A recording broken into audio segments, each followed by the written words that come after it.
Topic 72 including comments. अच्छा, इस topic पे आगे बढ़ने से पहले मैं आपको ये बताता चलूँ कि हमने डिफरेंट प्रोग्रामिंग लैंग्वेजेस के ऊपर काम किया, ठीक है। और उसमें आपने देखा कि हम कमेंट्स को किस तरह से ऐड करते हैं। बेसिकली कमेंट्स का पर्पस क्या होता है? कमेंट्स का पर्पस ये होता है कि आपने किसी भी लाइन पे जो भी कोड लिखा, तो आप अपनी आसानी के लिए कि आपको फर्दर दोबारा फ्यूचर में जब भी उसको मॉडिफाई करना है, तो आपको ये पता हो कि आपने अच्छा ये लाइन लिखी थी तो किस पर्पस के लिए लिखी थी। तो आप एक कमेंट ऐड कर देते हैं और उसमें बता देते हैं कि बेसिकली आप यहाँ पे आपका फंक्शन जो है या लाइन है जो भी है आपका, वो क्या काम कर रहा है यहाँ पे कोड, ठीक है। तो हम उसके लिए कमेंट्स यूज़ करते हैं। और कमेंट्स को किस तरह से डिफरेंट प्रोग्रामिंग लैंग्वेजेस में जो है कमेंट किस तरह से लिखा जाता है, तो हमने उसके बारे में भी पढ़ा, ठीक है, कि एक कमेंट को लिखने का तरीका क्या है प्रोग्रामिंग में। इसी तरह VDMSL में भी हम कमेंट्स को ऐड कर सकते हैं। जब हम किसी सिस्टम की जो है वो स्पेसिफिकेशन लैंग्वेज लिखते हैं तो उसमें कमेंट्स को किस तरह से ऐड करना है, हम उसके बारे में इस टॉपिक में पढ़ेंगे। तो हम चलते हैं अपने टॉपिक की तरफ। As with program code, the readability of a VDMSL specification is greatly enhanced by the including of comments. This is done by introducing the comment with the symbol.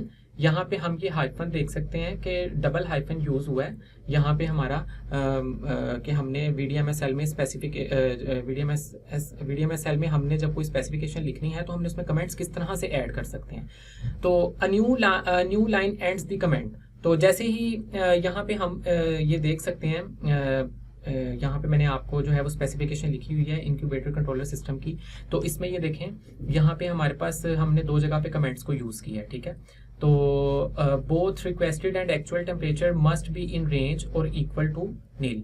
तो ये हम बेसिकली क्या किया हमने कि ये जो हमने यहाँ पे ये लाइन लिखी VDMSL में, तो हमने यहाँ पे कमेंट्स ऐड कर दिए ताकि हमें पता चल जाए कि बेसिकली इस लाइन का पर्पस क्या है। और इसको हमने यहाँ पे जो है वो किससे हाईलाइट किया, डबल हाइफन से, ठीक है, या आप इसको डैश भी कह सकते हैं।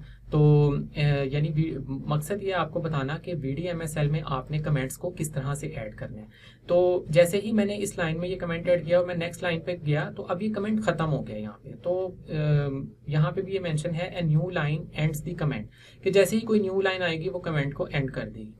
इसी तरह यहाँ पे एक कमेंट यूज हुआ है, both requested and actual temperatures are undefined and the system is initialised, ठीक है, कि हमारे जो रिक्वेस्टेड और एक्चुअल टेम्परेचर्स हैं वो अनडिफाइंड हैं जब सिस्टम को इनिशियलाइज किया गया। तो यहाँ पे ये कमेंट की सूरत में इसको बता दिया गया, ठीक है। तो इससे हमें ये समझने में आसानी हो गई कि बेसिकली रिक्वेस्टेड और एक्चुअल टेम्परेचर्स हैं वो अनडिफाइंड है जब सिस्टम को इनिशियलाइज किया गया। तो यहाँ पे हमने ये सीखा कि जब हमने किसी भी सिस्टम की कोई स्पेसिफिकेशन लैंग्वेज लिखनी है, यानी VDMSL में हम किसी भी सिस्टम की स्पेसिफिकेशन लैंग्वेज को जब लिख रहे हैं, जैसे हम इंक्यूबेटर कंट्रोलर सिस्टम की यहाँ पे जो है वो कंप्लीट एक स्पेसिफिकेशन लैंग्वेज लिख रहे हैं, तो उसमें हमने कमेंट्स को किस तरह से ऐड करना है और उसको लिखने का क्या तरीका है, वो बेसिकली यहाँ पे आपको बताने का मकसद है। तो आई होप सो कि आपको ये समझ आ गई होगी कि हमने अपने कमेंट्स को VDMSL में जब किसी भी सिस्टम की कोई स्पेसिफिकेशन लैंग्वेज को हम लिखेंगे तो वहाँ पे हमने किस तरह से उनको ऐड करना है।